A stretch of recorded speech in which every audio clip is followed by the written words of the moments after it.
میں نے سوچا یہ تو میں ہی رہ گیا، پیدل رہ گیا۔ ایک شعر مجھے لکھا ہوا مل گیا میری فائلوں میں، اور ایک میں نے ابھی لکھ دیا۔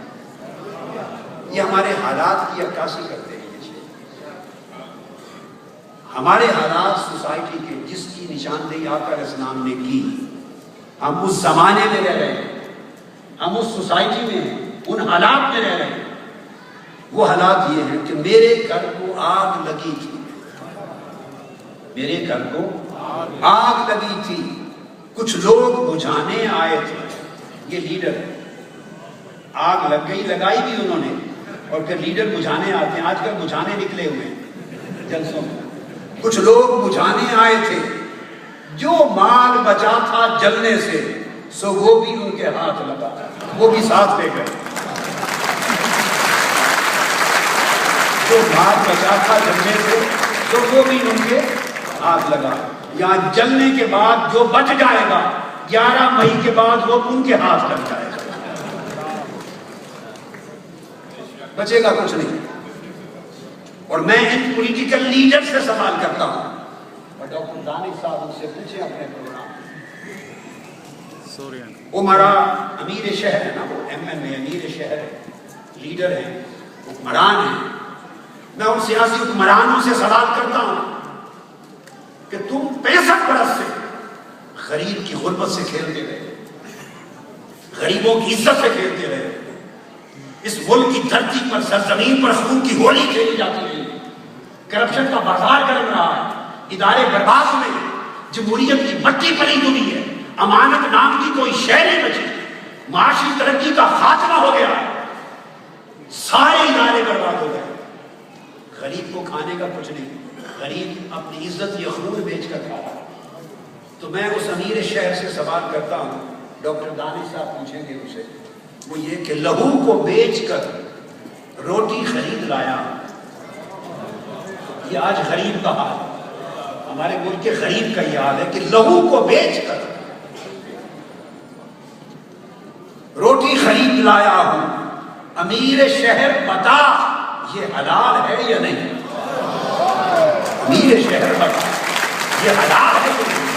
اے امیر شہر، جہاں لوگ لہو بیچ کر روٹی کا لقمہ ترس رہے ہیں، جہاں عزتیں بیچ کر جینا مانگ رہے ہیں، جہاں کسی کی عزت کی حفاظت نہیں، جان کی نہیں، مال کی نہیں، عدل اور انصاف عدالتوں میں نہیں ملتا، کرسیوں پر بیٹھنے والے عدل کو بیچنے والے ہیں، ہر طرف زمین فروشی ہے۔ جب حالات یہ ہیں تو امیر شہر بتا یہ حلال ہے یا نہیں؟ تم اس کو جمہوریت کا نام دیتے ہو، اس کو آئین کہتے ہو، یہ قانون ہے۔ جہاں آئین رو رہا ہے، قانون رو رہا ہے، جمہوریت رو رہی ہے کہ کوئی حق، کوئی ضابطہ، کوئی اصول نہ آئین کا بچا، نہ قانون کا بچا، نہ جمہوریت کی بچا۔ اور 11 مئی کو یہ نظام پلٹ کر انہی لٹیروں کو پھر اقتدار پہ لایا۔ میرے جملے لکھ لیں، ممکن ہے آج کوئی یہ سمجھے کہ میری بات درست نہیں، اگر وہ ایسا سمجھے اس کا حق ہے، بحث نہیں کرتے۔ 11 مئی آنے والی ہے، 11 مئی کی شام یا 12 مئی کو میرے جملے یاد کر کے لکھ لینا، اس وقت فیصلہ لکھ لینا کہ جو بات کہی تھی 100% یہ درست ہے یا نہیں۔ قوم یہ کہتی رہی کہ چہرے نہیں نظام کو بدلنا، اور میں بربلا بتا رہا ہوں اللہ کی عزت کی قسم، جو میں دیکھ رہا ہوں یہاں نظام بدلنا تو دور کی بات ہے، چہرے بھی نہیں بدلیں گے، چہرے بھی نہیں بدلیں گے، اور پچھلے انتخابات سے بھی بدترین انتخابات ہوں گے۔ الیکشن ہوتے تھے مگر ڈاکو ڈاکو کہلاتے تھے، چور چور کہلاتے تھے، کرپٹ کرپٹ کہلاتے تھے، لٹیرے کو دنیا لٹیرا جانتی تھی۔ وہ انتخابات کسی کو گنگا میں نہلا دھلا کے پاک صاف کر کے نہیں بھیجتے تھے۔ اب انتخابات میں اس کرپٹ الیکشن کمیشن نے آرٹیکل 62-63 کی تصحیح کر کے، آئین کی تصحیح کر کے، سب ڈاکوؤں کو، چوروں کو، لٹیروں کو، غاصبوں کو، حرام خوروں کو، قرض خوروں کو، ٹیکس چوروں کو آرٹیکل 62-63 کی گنگا میں نہلا کے انہیں پاک صاف ہونے کا سرٹیفکیٹ دے کے دے۔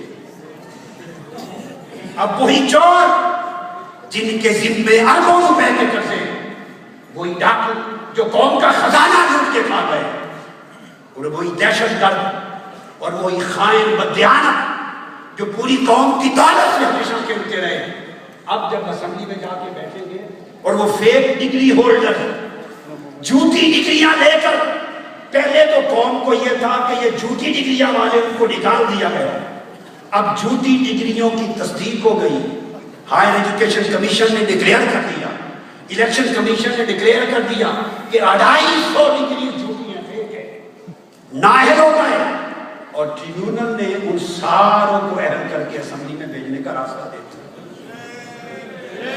اب ڈاکو کہے گا میں متقی ہوں، میرے پاس 62 کا سرٹیفکیٹ ہے۔ الیکشن کمیشن کے رکنوں، تم نے اپنے پیٹ کے دوزخ کو بھرنے کے لیے، حرام خورو، ظالمو، اپنی رشوت کھانے کے لیے تم نے 62 کا نام لے کر وہ تماشا رچایا کہ اب چور ڈاکو کہے گا کہ میں تو پاک صاف ہوں، میں 62 کی چھلنی سے نکل کے آیا ہوں۔ اتنا بڑا دھوکہ اس قوم کے ساتھ کیا۔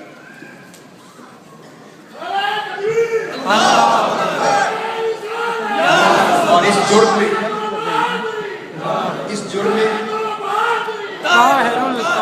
میں وہ بھی شریک ہیں، وہ لوگ جنہوں نے اس کرپٹ الیکشن کمیشن کو یا ان لوگوں کو تحفظ دیا، ان کو سپورٹ کیا۔ ایسے مجرموں کو قوم کبھی معاف نہیں کرے گی۔ کرسی ہر وقت نیچے نہیں رہتی، تم سے پہلے بھی کوئی شخص یہاں تخت نشین تھا، تم سے پہلے بھی کوئی شخص یہاں تخت نشین تھا، اس کو بھی خدا ہونے کا اتنا ہی یقین تھا، وہ بھی خدا بن کے بیٹھتا تھا۔ بڑے بڑی غرور کی قطریں ٹوٹ گئی، تمہاری کرسیاں بھی کھینچی جائیں گی، تمہاری قطریں بھی مروڑی جائیں گی، اور وقت آئے گا کہ ہر مجرم سے قوم حساب دے گی انشاءاللہ۔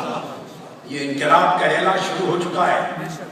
23 دسمبر سے 17 مارچ تک جو لیاقت باد کا جلسہ تھا، انکلوڈنگ لانگ مارچ، یہ جد و جہد کا پہلا مرحلہ تھا۔